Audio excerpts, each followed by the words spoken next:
야곱의 유언이라는 말씀 제목 가지고 함께 은혜를 나누어 보도록 하겠습니다. 야곱이 병이 들었다는 소식이 요셉에게 들렸습니다. 이 소식을 듣고 요셉이 자신의 두 아들을 데리고 야곱이 있는 고센 땅으로 찾아왔습니다. 요셉의 두 아들 므낫세와 에브라임은 온 제사장의 딸 아스낫의 후손입니다. 온은 당시 애굽의 수도 이름입니다. 고대 제사장들은 왕의 버금가는 권력을 가지고 있었습니다. 어떤 경우에는 왕보다 제사장들의 권력이 더 강한 적도 있었습니다. 그렇기 때문에 요셉의 장인도 애굽에서 상당한 권력을 가지고 있었을 것입니다. 므낫세와 에브라임은 가나안 땅에서 태어나지도 않았고 애굽에서 태어나 자랐습니다. 애굽에서 최상류층 가문의 후손입니다. 그들이 히브리 말을 할 줄도 몰랐습니다. 우리나라 사람이 미국에 이민을 가서 미국 여자와 결혼해서 아들을 낳았습니다. 이들이 미국에서 태어났고 태어나자마자 영어를 사용하고 미국 문화에서 자랐기 때문에 이 사람을 한국 사람이라 말하기 어려울 것입니다. 한국말을 전혀 할 줄도 모르고 한국 문화에 대해서 전혀 몰랐습니다. 자신이 한국인이라는 정체성이 전혀 없었을 것입니다. 자신을 미국 사람이라 생각하지 한국 사람이라 생각하지 않을 것입니다. 므낫세와 에브라임이 바로 이런 상태에 있던 사람들입니다. 야곱이 병이 들어서 죽음을 앞두고 있을 때에 요셉이 이런 자신의 두 아들 므낫세와 에브라임을 데리고 아버지에게 문병을 왔습니다.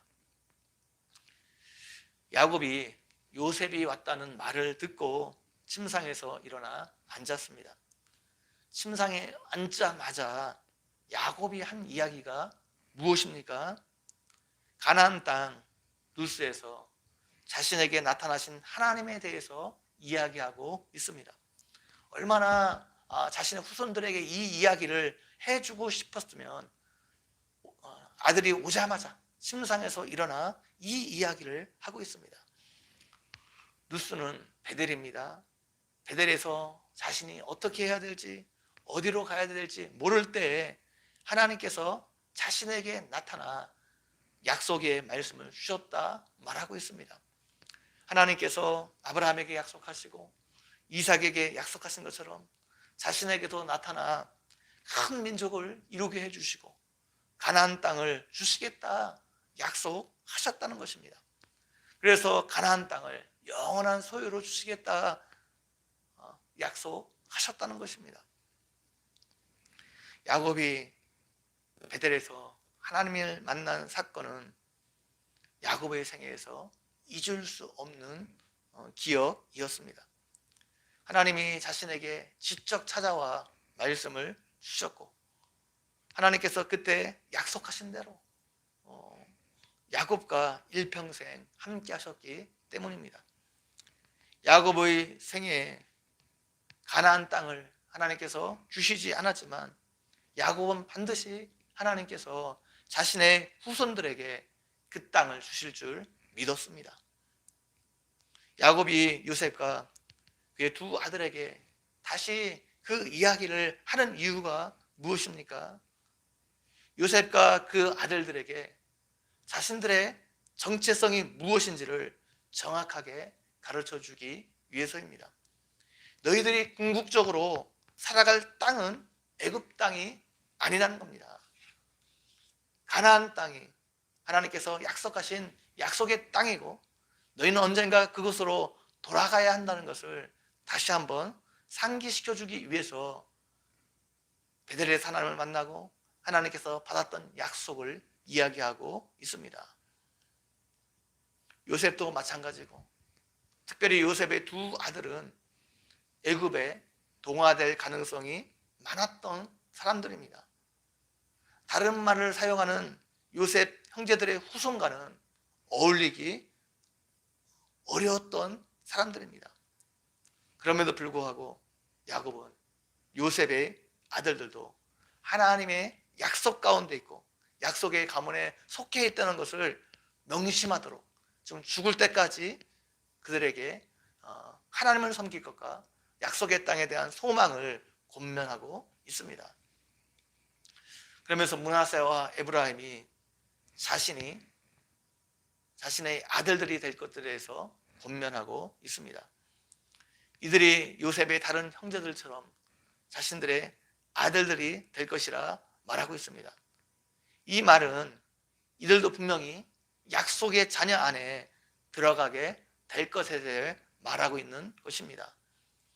그들이 비록 애굽인의 피가 섞여 있을지라도 그것을 개의치 않겠다는 것입니다.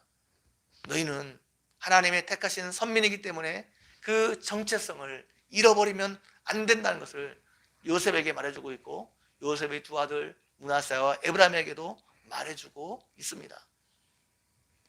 결국 요셉의 후손인 에브라임과 므낫세의 후손도 이스라엘 백성들의 일원이 되었습니다. 요셉도 총리로 있었지만 자신의 자녀들이 애굽에 동화되지 않고 믿음의 삶을 살 수 있도록 히브리인의 정체성을 잃지 않도록 굉장한 노력을 했을 것입니다. 결국 에브라임과 므낫세도 12지파의 일원이 되었고 특별히 에브라임 지파는 남쪽의 유다 지파와 더불어 유력한 지파가 되었습니다. 에브라임 지파가 북쪽 지파를 대표하는 지파가 되었습니다. 그래서 북쪽의 10지파가 이룬 북쪽을 북이스라엘이라고 지칭할 때도 있고 그냥 에브라임이라고 지칭할 때도 있을 정도였습니다. 그만큼 에브라임 지파가 북쪽을 대표하는 지파가 되었습니다. 오늘 야곱이 자신의 죽음을 앞두고서도 요셉과 그의 아들들에게 하나님의 약속을 바라보며 믿음으로 살 것들에 대해서 말해주고 있습니다.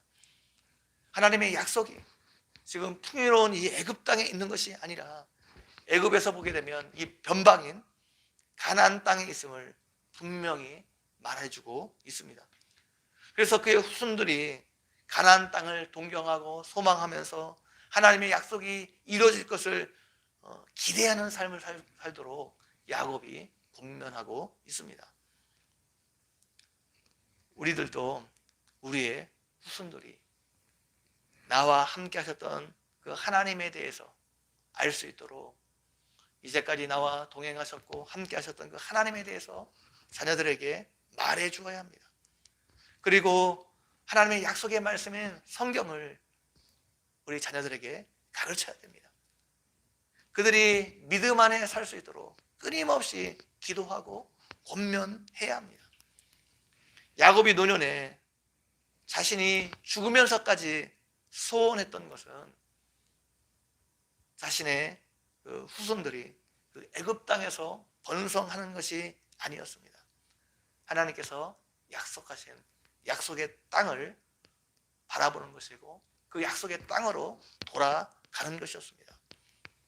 결국 400년이 지난 후에 이스라엘 백성들은 애굽을 떠났고 가나안 땅을 차지하게 되었습니다. 야곱과 야곱의 후손들에게 임했던 이 은혜가 여러분과 여러분의 후손들에게도 임하는 은혜가 있기를 주님의 이름으로 간절히 축원드립니다. 기도드리겠습니다. 하나님 아버지, 오늘도 말씀을 통해서 우리에게 은혜 베풀어 주신 것 너무나 감사합니다. 하나님, 야곱이 죽으면서까지 요셉과 그 두 자녀에게 자신과 이제까지 함께 하셨던 하나님에 대해서 말하고 하나님의 약속에 대해서 말해 주므로 그들도 계속해서 하나님을 바라보고 하나님의 약속을 기대하며 바라보는 삶을 살 수 있도록 권면했던 것처럼 하나님, 우리도 우리들의 자녀들과 후손들에게 하나님 믿음이 전수되어 줄 수 있도록 계속해서 나와 함께 하셨던 그 하나님에 대해서 말해주고 하나님 말씀을 가르치는 은혜가 있어 줄 수 있도록 함께 해주시길 원합니다.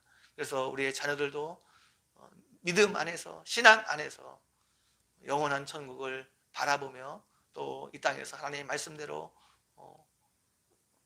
또 믿음으로 살아가는 그런 믿음의 대를 계속해서 계속해 나가는 은혜가 있을 수 있도록 함께 해주시기를 원합니다. 감사합니다. 예수님의 이름으로 기도 올려옵나이다. 아멘.